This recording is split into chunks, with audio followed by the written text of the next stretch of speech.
Welcome to the video on intracranial bleed. In this part, we will discuss the causes and presentation, specifically with epidural and subdural hematoma. There are 4 types of intracranial bleed, depending on its location. The first one is an epidural hematoma. The blood is between the skull and the dura. The second type is a subdural hematoma. In subdural hematoma, the blood is underneath the dura. The third kind is subarachnoid hemorrhage. The blood is underneath the subarachnoid membrane of the brain. The last type is intracerebral, or also known as parenchymal hemorrhage. The blood is in the parenchyma of the brain. We will first discuss the common presentations of the bleeds and divide it up into 2 separate videos for the specific presentations. In terms of the common presentations, patient will be complaining of headaches, nausea and vomiting, particularly if there is increased intracranial pressure. They might be complaining of focal neurological deficits. For the physical signs, it is dependent upon which area is being affected by the bleeding. There is a range of presentation. The patient can be completely neurologically normal, with a normal GCS, to being slightly confused, lethargic, or unresponsive. They can also present with seizure activities.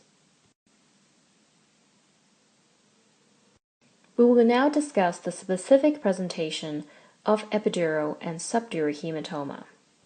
First, epidural hematoma. Epidural hematoma is caused by direct trauma to the area. Specifically, it is caused by trauma to the temporal bone.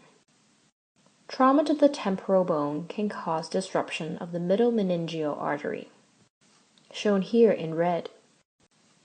Blood from the artery then rapidly accumulates. The rapidly accumulated epidural hematoma then pushes the brain out of the way. Because of that quick accumulation of bleed, epidural hematoma patients can have a very quick decline in terms of their GCS. After the initial impact, they might have a very brief period of normal GCS. Then they can decline rapidly into a GCS of 3. Because of the shift in the brain, rapid herniation can occur.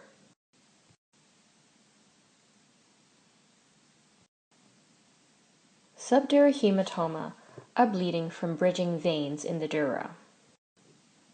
When there is rapid acceleration-deceleration of the head, that can shear these veins, causing bleeding. Subdural hematomas can be caused by falls, but no direct head trauma is needed. Since the bleeding is venous, it is low pressure in nature. Therefore, subdural hematoma can grow slowly. Patients who are on anticoagulants will be more susceptible to developing subdural hematomas. There are various presentations of subdural hematomas. In younger patients, since they do not have a lot of brain atrophy, their presentation is usually acute after trauma. Their presentations will include headache, decreased LOC, and neurological deficits. In elderly patients, since they have more brain atrophy, there is more time for the blood to accumulate before causing symptoms in them. And therefore, they can present as slow, chronic personality changes. Depending on where the subdural hemorrhage is, it can also cause focal neurological deficits. They can also present as increasing falls or increased confusion. The presentation of subdural hemorrhage in this age group can be very subtle. In the pediatric population, diagnosis of a subdural hemorrhage should raise our suspicion for potential child abuse.